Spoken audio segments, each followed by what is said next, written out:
What's up, everybody? Welcome to the Homie Hangout, where we help others move in excellence.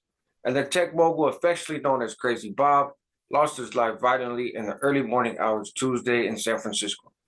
I'm going to share what I've learned in my research and show you exactly where he was during his last moments. So St. Louis was where Bob Lee was raised. He went to college there, and by 24 years old was an engineer with Google, where, among other accomplishments, he helped to develop the Android operating system. In 2010, Bob moved to San Francisco after being enticed by the company Square to come on board as their chief technology officer.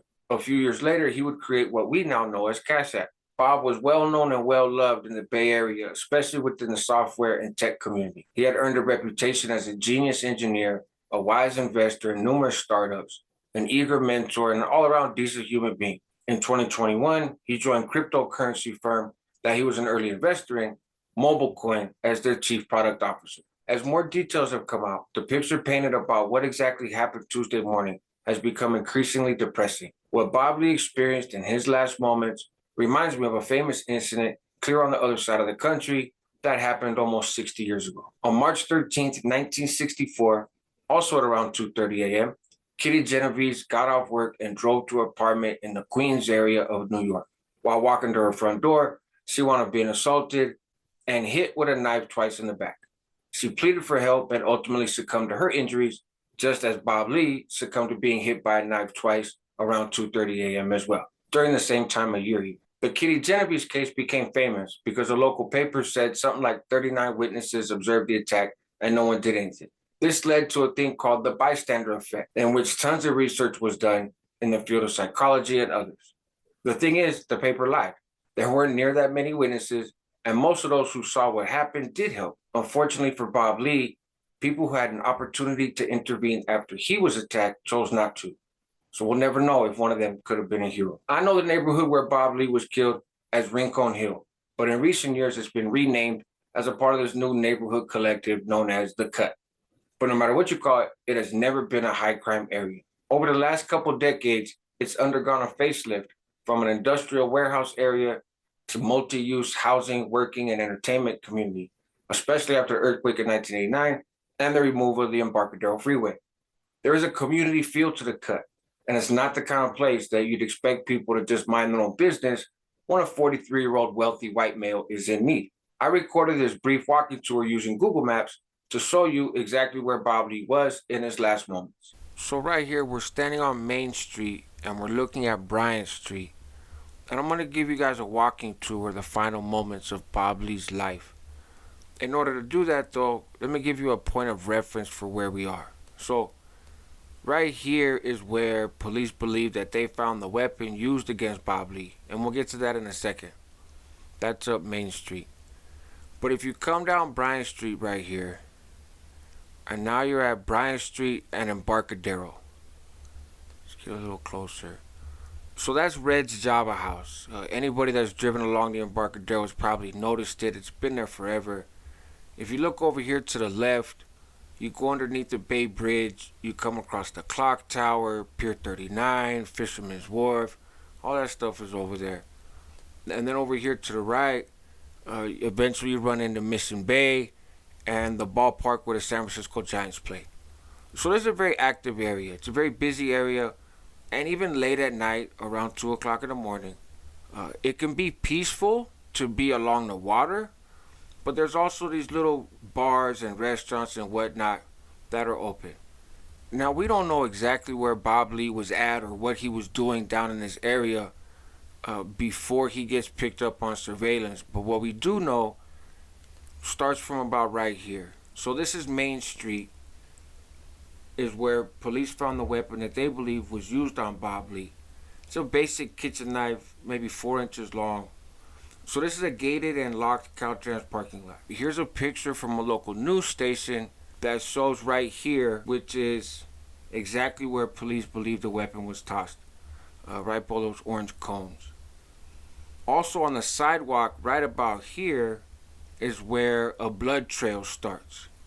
And that blood trail leads all the way up Main Street towards Harrison on this side of the street. So at some point around here, surveillance video, which has been reviewed by a San Francisco publication but not yet released to the public, picks up Bob Lee, already being injured, walking up Main Street right here. So here we are at the intersection. Now, to give you a point of reference, see, we're not that far from where we just were, from where we started at. So somewhere on this side of Harrison, Lee goes up to a parked white Toyota Camry with its hazard lights on. He lifts up his shirt, shows that he's been hit, and during that encounter with the bystander, Lee is heard pleading for help, announcing what had happened to him, and making clear that he needed to go to the hospital. At 2:34 a.m., Lee calls 911 and is reported by those who've heard it to have said the same thing. This is supported by the recording of dispatch relaying the call, which we do have, and we can listen to now. 14-hour copy. There's a male screaming help, saying someone stabbed me. He is not giving a 20. This is a cell phone site location. Advise he's bleeding out. Medics from Route Code 3. He's back. 1756. 365 Main, cross of Folsom and Harrison. However, that's a cell phone site. We're still waiting for an exact 20. He is outside on the street. You hear on dispatch, Lee's phone pinged to 365 Main Street, which is right up here, about halfway between Harrison and Folsom up ahead. So he's somewhere around here. Then we know he turns around, walks back towards the Bay Bridge, and is on Main Street right around here. 2:34 and 50 seconds, give or take, he stumbles on the hood of a red car in what looks like this turn lane. The video is poor quality, so it's nearly impossible to see in a still image, but you see that red circle. The tabloid who bought these surveillance tapes is not giving anybody permission to repost them, so this is the best I can do. We see by the timestamp at 2:36 a.m., he stumbles in front of the entrance to the Portside 2 apartments. Here's the entrance where you're looking at over $3,000 a month for their smallest space. The original Portside is actually back there on the corner of Main and Bryant Street where we started, and those are like $5,000 just to get through the door. 2:36 a.m. and around 20 seconds, here's a couple angles of Lee on his hands and knees. He looks like he's texting, and he would be right here somewhere. That's the call box that you see in the still images by him. Unfortunately, nobody's inside the lobby at 2:30 in the morning, so there's no one to be able to help him. At 2:36 a.m. and about 48 seconds, we see Bob Lee stumble away from the apartment. He heads out this way, seemingly trying to flag down at least the third motorist he's seen. We don't see Bob again, but we do know the police find him on a sidewalk unconscious at about 2:40 a.m., probably somewhere in this region. That's about 10 minutes after he was initially injured and 6 minutes after he called 911. Bob was definitely fighting to live his last moment. Can't help but wonder if he'd have won that fight with just a little help. I also wonder who Bob was texting. Purely speculation, but I'm going to guess it was his kids or their mom. It's worth noting that while there's been no shortage of people lining up to share their thoughts about Bob, and of course some politicizing his death, I'm unaware of any statements made by his ex-wife or their children. It's been reported that Bob moved out of San Francisco because the city was deteriorating. That's not exactly true. Yes, Bob and his father moved to Miami in October of last year, but that's because he saw Miami as the next hub of creativity in the tech world.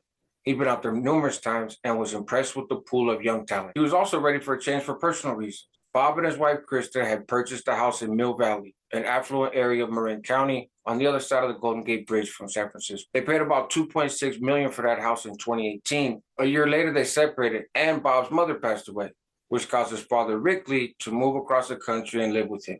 Then the pandemic hits. Life as we know it changes dramatically, and perhaps nowhere in the U.S. more than in San Francisco. In fact, during the pandemic, Bob helped the World Health Organization with their mobile app. Finally, he was able to sell that Mill Valley home in July of last year for a pretty profitable $4.5 million, 90 days before their move to Miami. His ex-wife has been silent on Bob's untimely death, but in the past, she had remarked of how great of a father he was, and obviously I'm sure his two kids are just devastated. According to most people who knew Bob, his children and his family were his favorite thing to talk about.